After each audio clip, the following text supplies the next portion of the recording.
राहुल गांधी इस देश की राजनीति में अब अप्रासंगिक हो गए हैं, इर्रेलीवेंट। उन्होंने चुनाव में कहा था मैं लिख के दे रहा हूं नरेंद्र मोदी देश का प्रधानमंत्री नहीं होगा, हो गए, डूब के मरे। उन्होंने कहा था कि मैं लिख के दे रहा हूं हरियाणा में भारतीय जनता पार्टी की सरकार नहीं आएगी, नरेंद्र मोदी हारेगा। सबकी कहते हैं जाति बताओ, जाति बताओ, जाति बताओ, अपनी जात का पता नहीं।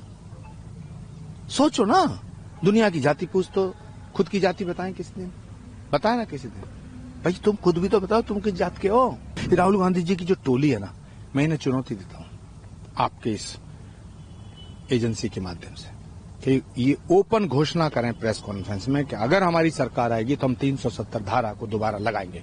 चुनौती है मेरी राहुल गांधी से, कहवे अखिलेश यादव कहवे। राहुल गांधी इस देश की राजनीति में अब अप्रासंगिक हो गए हैं, इर्रेलीवेंट। उन्होंने चुनाव में कहा था मैं लिख के दे रहा हूं नरेंद्र मोदी देश का प्रधानमंत्री नहीं होगा, हो गए, डूब के मरे। उन्होंने कहा था कि मैं लिख के दे रहा हूं हरियाणा में भारतीय जनता पार्टी की सरकार नहीं आएगी, नरेंद्र मोदी हारेगा। हारेंगे नहीं, हारेगा।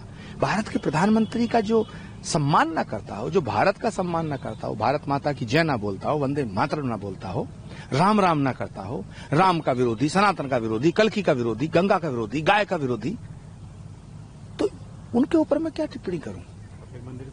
सबकी कहते हैं जाति बताओ, जाति बताओ, जाति बताओ, अपनी जात का पता नहीं। सोचो ना, दुनिया की जाति पूछ तो खुद की जाति बताएं किसी दिन, बताए ना किसी दिन। भाई तुम खुद भी तो बताओ तुम किस जात के हो। मैं बड़ा सवाल पूछ रहा हूं, आज तक राहुल गांधी जी ने एक जवाब नहीं दिया। अब मुझे यकीन है कि मैं ANI पे ये बात कह रहा हूं, मेरी चुनौती है राहुल गांधी जी को, वो अपनी जात बताएं, अपनी जात बताएं, फिर दूसरों की जात पूछें। प्रधानमंत्री नरेंद्र मोदी के नेतृत्व में भारत के वर्तमान गृह मंत्री अमित शाह जी ने जो काम किया है, ये हो नहीं सकता था। सरदार पटेल के बाद इस देश को पहला ऐसा होम मिनिस्टर मिला है जो होम मिनिस्टर है, जो गृह मंत्री लगता है। बाकी जितने लोग थे उनमें रीढ़ की हड्डी नहीं थी।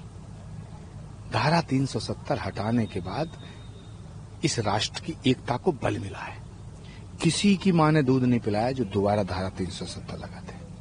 और ये जितने विपक्ष के नेता हैं, मैं सबको चुनौती देता हूं, अखिलेश जी को, तेजस्वी जी को, ममता जी को, उद्धव ठाकरे जी को, राहुल गांधी जी को। ये राहुल गांधी जी की जो टोली है ना, मैं इन्हें चुनौती देता हूं आपके इस एजेंसी के माध्यम से कि ये ओपन घोषणा करें प्रेस कॉन्फ्रेंस में कि अगर हमारी सरकार आएगी तो हम 370 धारा को दोबारा लगाएंगे। चुनौती है मेरी राहुल गांधी से, कहवे अखिलेश यादव कहवे कि यदि हम भारत की सरकार में कभी आए, इतना बोलें कभी आए, तो धारा 370 दोबारा लगाएंगे।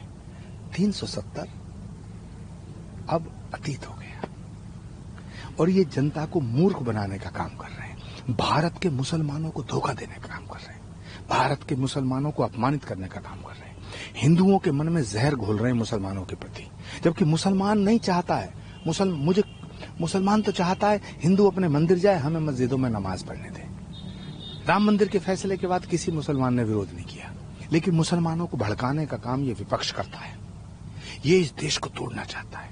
इसलिए मैं भगवान से प्रार्थना करता हूं कल की धाम की पुण्य भूमि पर, हे भगवान, हे परमपिता परमेश्वर, इन्हें सद्बुद्धि दे।